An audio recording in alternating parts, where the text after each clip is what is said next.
بسم اللہ الرحمن الرحیم۔ حضرت یوسف علیہ السلام اللہ کے نبی تھے۔ آپ حضرت یعقوب علیہ السلام کے بیٹے تھے۔ آپ کا تعلق نبیوں کے خاندان سے تھا۔ 11 سال کی عمر سے ہی آپ نے نبیوں کے آثار واضح ہونے لگے تھے۔ آپ نے ایک دن خواب میں دیکھا کہ 11 ستارے، سورج اور چاند آپ کو سجدہ کر رہے ہیں۔ آپ کے والد حضرت یعقوب علیہ السلام نے آپ کو اپنا خواب کسی اور کو سنانے سے منع کر دیا۔ آپ نے 120 سال کی عمر پائی۔ آپ نے 12 سال کی عمر میں خواب دیکھا تھا کہ آپ ایک سونے کے تخت پر بیٹھے ہیں اور سورج، چاند اور ستارے آپ کو سجدہ کر رہے ہیں۔ آپ نے اس خواب کے بارے میں اپنے والد حضرت یعقوب علیہ السلام کو بتایا۔ خواب سننے کے بعد حضرت یعقوب علیہ السلام نے خواب اپنے بھائیوں اور ہر کسی کو بتانے سے منع کیا۔ یوسف علیہ السلام کی سوتیلی ماں لیا نے یہ خواب چپکے سے سن لیا اور یہ خواب اپنے بھائیوں کو سنا دیا۔ اس پر آپ کے ایک بھائی یہودا نے کہا، خواب میں سورج کو باپ اور چاند کو ماں اور 10 ستارے ہم سب بھائی ہیں، یعنی یوسف ہم سب سے خود کو اعلیٰ درجے کا سمجھتا ہے اور بابا کو ہم سب سے چھیننا چاہتا ہے۔ ان کے بھائی اس خواب کو سننے کے بعد ان سے حسد کرنے لگے اور ایک دن ان کو اپنے ساتھ سیرا لے گئے۔ سیرا ان کے گھر سے 2 سے 3 میل دور تھا۔ ان سبھی بھائیوں نے حضرت یوسف علیہ السلام کو مار مار کر زخمی کر دیا اور آپ کے ایک بھائی یہودا نے خنجر نکال کر قتل کرنے کی بھی کوشش کی۔ اس پر آپ کے سب سے بڑے بھائی لابی نے اپنے بھائیوں کو منع کیا اور آپ کے زخموں سے خون صاف کرنے لگے۔ پھر لابی نے اپنے بھائیوں سے یوسف علیہ السلام کو چھوڑ دینے اور ان کو گھر واپس لے جانے کی بات کی۔ اس پر انہوں نے لابی کو بھی قتل کرنے کی دھمکی دی۔ پھر لابی نے ان سے کہا کہ یوسف کو گھر مت لے جاؤ اور نہ ہی قتل کرو، بلکہ اسے یہاں سے دور بھگا دو۔ اس پر ان کے سارے بھائی یوسف علیہ السلام کو نمکین پانی والے گہرے کنویں کی طرف لے گئے اور یوسف علیہ السلام کو اس میں ڈال دیا اور آپ کی قمیض اتار کر اس پر بکری ذبح کر کے اس کا خون لگا دیا اور اپنے والد حضرت یعقوب علیہ السلام کے پاس گھر واپس چلے گئے۔ گھر پہنچنے کے بعد جب حضرت یعقوب علیہ السلام نے پوچھا کہ یوسف کہاں ہے تو وہ سارے بھائی گھٹنے کے بل زمین پر بیٹھ کر رونے لگے اور یعقوب علیہ السلام کو وہ خون آلودہ قمیض دکھا کر کہنے لگے، ہم یوسف کو سامان کے پاس چھوڑ کر کھیل رہے تھے اور جب شام ہوئی تو ہم نے سوچا کہ اب واپس جانا چاہیے اور جب مڑ کر دیکھا کہ یوسف کو بھیڑیا کھا گیا تھا۔ اس پر حضرت یعقوب علیہ السلام قمیض لے کر روتے روتے اپنے حجرے میں چلے گئے اور کچھ ہی لمحے بعد باہر آئے اور فرمانے لگے کہ اگر یوسف کو بھیڑیا کھا گیا ہے تو یوسف کی قمیض کیوں نہیں پھٹی؟ اس کے بعد ان بھائیوں کے پاس کوئی جواب نہ تھا۔ تو پھر یہودا نے کہا کہ بابا، اس بات پر ہم لوگ خود ہی حیران ہیں۔ اس کے بعد یعقوب علیہ السلام نے کہا کہ اے میری اولادوں، توبہ کر لو، ابھی بھی وقت ہے۔ اس کے بعد کافی عرصے تک یعقوب علیہ السلام اپنے بیٹوں سے ناراض رہے، یہاں تک کہ ان کی اولادیں بھی ہو گئیں۔ حضرت یعقوب علیہ السلام ایک قافلے والوں کے ہاتھ کنویں سے باہر نکالے گئے تھے اور انہی قافلے والوں نے انہیں مصر لا کر عزیز مصر کو غلام کے طور پر بیچ ڈالا۔ عزیز مصر نے یوسف علیہ السلام کو اچھی طرح رکھا اور کئی سالوں تک آپ ان کے گھر پر رہے اور جوان ہو گئے۔ جوانی اور خوبصورتی کے عالم میں عزیز مصر کی بیوی زلیخا حضرت یوسف علیہ السلام کے عشق میں مبتلا ہو گئیں اور چاہا کہ یوسف سے تعلق بنائیں اور ان کو اپنے کمرے میں بلوایا اور اپنے عشق کا اظہار کیا۔ حضرت یوسف علیہ السلام نے ان کی یہ خواہش رد کر دی۔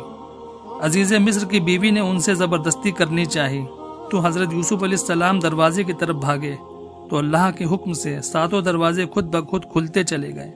آخر دروازے پر انہوں نے عزیز مصر کو کھڑا پایا تو عزیز مصر کی بیوی زلیخا نے چالاکی سے کہا، جو تیرے گھر میں برائی کے ارادے سے آیا ہے یا تو اس کو قید کیا جائے یا تو سخت عذاب دیا جائے۔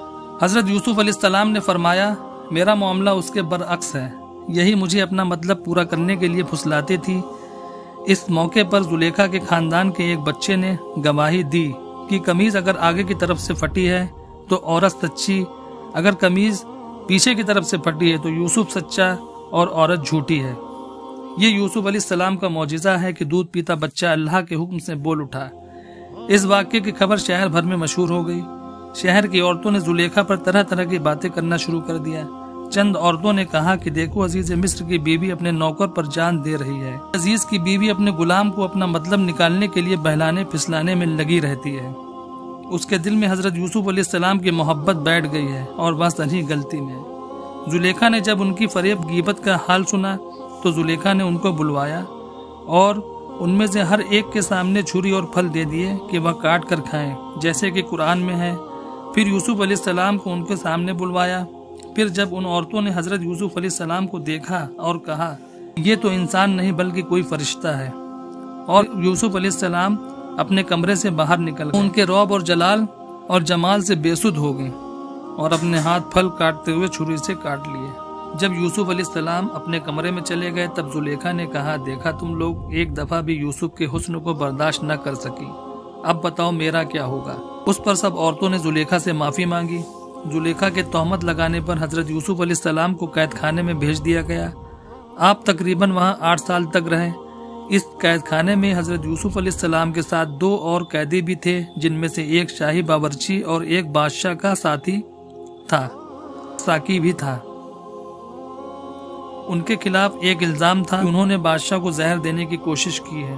سب قیدی حضرت یوسف علیہ السلام سے بہت متاثر ہوئے۔ آپ کا یہ کام تھا کہ سارا دن قیدیوں کو دین حق کی لکھ کرتے رہتے تھے۔ ایک دن یہ دونوں قیدی حضرت یوسف علیہ السلام کے پاس آئے اور کہنے لگے ہم لوگوں نے ایک عجیب خواب دیکھا ہے۔ ساقی نے کہا کہ میں بادشاہ کو انگوری شراب پلا رہا ہوں، اور باورچی نے کہا کہ میرے سر پر روٹیاں ہیں جو پرندے نوچ نوچ کر کھا رہے ہیں۔ یہ خواب بیان کرنے کے بعد انہوں نے حضرت یوسف علیہ السلام سے خواب کی تعبیر پوچھی۔ حضرت یوسف علیہ السلام نے فرمایا ساقی تو رہا ہو کر پھر سے بادشاہ ملازمت پر چلا جائے گا، باورچی کو سولی پر لٹکایا جائے گا اور اس کی لاش جانور کھائیں گے۔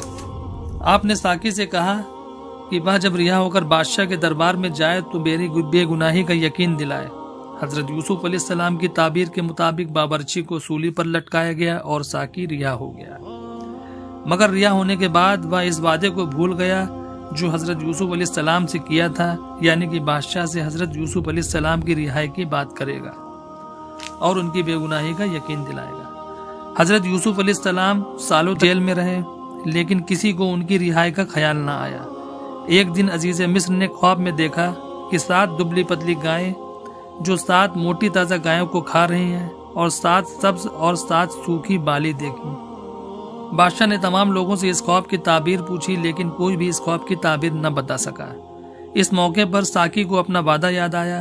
اس نے کہا جیل میں ایک شخص ہے جو خواب کی صحیح تعبیر کرتا ہے، میں اس کے پاس جاتا ہوں۔ عزیز مصر کی اجازت لے کر وہ جیل میں یوسف علیہ السلام کی خدمت میں آیا اور بادشاہ کو خواب بیان کیا۔ اس پر حضرت یوسف علیہ السلام نے فرمایا کہ 7 سال تک تمہارے ملک میں خوشحالی رہے گی اور 7 سال تک سخت قحط پڑے گا، پھر 1 سال خوشحالی کا آئے گا، بارش باکثرت ہوگی، پھل بھی باکثرت پیدا ہوں گے۔ جب اس شخص نے یہ تمام واقعہ بادشاہ کو سنایا تو بادشاہ نے کہا حضرت یوسف علیہ السلام کو یہاں لایا جائے۔ جب وہ شخص حضرت یوسف علیہ السلام کے پاس آیا تو آپ نے فرمایا جا کر بادشاہ سے پوچھو کہ ان تمام عورتوں کا کیا قصہ ہے جنہوں نے اپنے ہاتھ کاٹ لیے تھے، بے شک میرا رب ان کے فریب سے خوب واقف ہے۔ بادشاہ نے تمام عورتوں کو بلا کر پوچھا تو انہوں نے کہا کہ ہم نے یوسف علیہ السلام میں کوئی برائی نہیں دیکھی۔ یہ دیکھ کر زلیخا بولی اب تو حق ظاہر ہو گیا ہے۔ کہنے لگی حقیقت میں نے ہی اسے برگلایا تھا، وہ بالکل سچا ہے۔ حضرت یوسف علیہ السلام نے فرمایا کہ میں نے یہ کارروائی اس لیے کی ہے کہ عزیز کو معلوم ہو جائے کہ میں نے پوشیدہ طور پر اس کی کوئی خیانت نہیں کی ہے، کیونکہ اللہ تعالیٰ خیانت کرنے والوں کو راست نہیں لاتا۔ حضرت یوسف علیہ السلام کی بے گناہی ثابت ہو گئی تو بادشاہ نے حکم دیا کہ حضرت یوسف علیہ السلام کو عزت کے ساتھ واپس لایا جائے، میں شاہی خدمت ان کے سپرد کر دوں گا۔ حضرت یوسف علیہ السلام نے فرمایا کہ اگر تم قحط سے بچنا چاہتے ہو تو خزانے کی کنجیاں میرے حوالے کر دو، کیونکہ میں حساب کتاب میں ماہر ہوں۔ چنانچہ عزیز مصر نے آپ کو شاہی خزانچی بنا دیا۔ خوشحالی کے بعد قحط کا زمانہ آیا، تب حضرت یوسف علیہ السلام نے جو گندم ذخیرہ کرائی تھی وہ عوام میں تقسیم کرنا شروع کر دیا۔ قحط کا اثر کلان تک جا پہنچا، تب حضرت یعقوب علیہ السلام نے اپنے بیٹوں کو غلہ لانے کے لیے مصر بھیجا، مگر حضرت یعقوب علیہ السلام نے بنیامین کو اپنے پاس ہی رکھا۔ جب حضرت یوسف علیہ السلام کے بھائی مصر پہنچے تو یوسف علیہ السلام نے ان کو پہچان لیا، مگر وہ یوسف علیہ السلام کو پہچان نہ سکے۔ حضرت یوسف علیہ السلام نے اپنے بھائیوں سے کہا کہ اگر اگلی دفعہ آنا تو اپنے بھائی بنیامین کو بھی اپنے ساتھ لانا، تو ان کو بہت سا غلہ دیا جائے گا، اور اگر تم نہیں لائے تو تم کو اناج نہیں دیا جائے گا۔ جب وہ لوگ کلان پہنچے تو انہوں نے اپنے بابا سے کہا کہ بابا اب ہم لوگوں کو اس صورت میں غلہ مل سکتا ہے جب ہم اپنے بھائی بنیامین کو اپنے ساتھ لے جائیں گے، ہم اس کی پوری حفاظت کریں گے۔ حضرت یعقوب علیہ السلام نے کہا کہ اب مجھے تم لوگوں پر اعتبار نہیں رہا، کیونکہ اس سے پہلے بھی تم لوگ اپنے بڑے بھائی یوسف کو بھی ایسے وعدہ کر کے ہی لے گئے تھے، اللہ ہی ہے جو اس کی حفاظت کرے۔ حضرت یعقوب علیہ السلام نے کہا کہ جب تک تم بنیامین کی حفاظت کا عہد نہ کرو میں اس کو تم لوگوں کے ساتھ نہیں بھیجوں گا۔ اس پر انہوں نے حلفاً وعدہ کیا۔ اب باپ نے بیٹوں کو مشورہ دیا کہ وہ مصر میں ایک ہی دروازے سے داخل نہ ہو، میں اللہ کے بھروسے بنیامین کو تمہارے سپرد کرتا ہوں۔ جب یہ سب بھائی مختلف دروازے سے داخل ہوئے اور جس دروازے سے بنیامین داخل ہوئے اس دروازے پر حضرت یوسف علیہ السلام کی ان سے ملاقات ہو گئی۔ حضرت یوسف علیہ السلام نے انہیں بتایا کہ میں تمہارا گمشدہ بھائی یوسف ہوں، میں تمہیں اپنے پاس رکھنا چاہتا ہوں۔ چنانچہ جب بھائیوں نے غلہ باندھ لیا تو شور مچ گیا کہ غلہ ناپنے کا شاہی کٹورا گم ہو گیا ہے۔ تب ملازم سرکار نے ان سب بھائیوں کو پکڑ لیا اور سب کی تلاشی ہوئی۔ سب کے آخر میں جب بنیامین کے سامان کی تلاشی لی جا رہی تھی تو وہ کٹورا مل گیا، تو اس طرح سے بنیامین کو اپنے بھائی یوسف کے پاس رہنے کی صورت پیدا کر دی گئی، اس کے علاوہ اس کو روکنے کی کوئی قانون نہ تھا۔ اس پر حضرت یوسف علیہ السلام کے بھائیوں نے کہا کہ اس نے چوری کی ہے، اس میں کوئی تعجب نہیں، اس کے بھائی یوسف نے بھی چوری کی تھی۔ حضرت یوسف علیہ السلام ان کی یہ سب باتیں سن رہے تھے لیکن خاموش رہے۔ سب بھائی بہت پریشان اور حیران ہو گئے کہ اب کیا کیا جائے۔ انہوں نے بڑی منت کی کہ ہمارا باپ بہت بوڑھا ہے، اندھا ہے، اپنے بیٹوں کا غم برداشت نہیں کر سکے گا، اس سے پہلے بھیڑیے نے اس کے بڑے بیٹے یوسف کو کھا لیا تھا۔ اس پر حضرت یوسف علیہ السلام نے کہا کہ تم جھوٹ بولتے ہو، اس کو بھیڑیے نے نہیں کھایا تھا بلکہ تم لوگوں نے اسے کنویں میں پھینک دیا تھا، اور میں ہی تمہارا بھائی یوسف ہوں جس کو تم لوگوں نے کنویں میں پھینک دیا تھا۔ اس کے بعد حضرت یوسف علیہ السلام نے ان کو اپنی قمیض دی اور کہا کہ یہ قمیض میرے بابا کی آنکھوں پر ڈال دینا، اس سے ان کی آنکھوں کی بینائی واپس آ جائے گی، اور تم سب لوگ اپنے خاندان سمیت مصر آ جاؤ۔ جب یہ بھائی گھر پہنچے تو انہوں نے حضرت یعقوب علیہ السلام کے چہرے پر حضرت یوسف علیہ السلام کا پیراہن ڈال دیا، اور اللہ کے حکم سے ان کی آنکھوں کی بینائی واپس آ گئی۔ اب یہ سب حضرت یوسف علیہ السلام کے پاس مصر آ گئے۔ حضرت یوسف علیہ السلام کی شان و شوکت و دبدبے کو دیکھ کر ان کے 11 بھائی اور ان کے والدین آپ کے سامنے جھک گئے۔ اس طرح وہ خواب پورا ہو گیا جسے آپ نے بچپن میں دیکھا تھا کہ 11 ستارے، سورج اور چاند آپ کو سجدہ کر رہے ہیں۔ اس طرح حضرت یعقوب علیہ السلام ان کو اپنا بیٹا مل گیا اور یہ سب لوگ مصر میں ہنسی خوشی رہنے لگے۔ دوستوں، اگر ویڈیو پسند آئی ہو تو ویڈیو کو لائک ضرور کریے گا اور چینل کو سبسکرائب کریے گا۔ السلام علیکم۔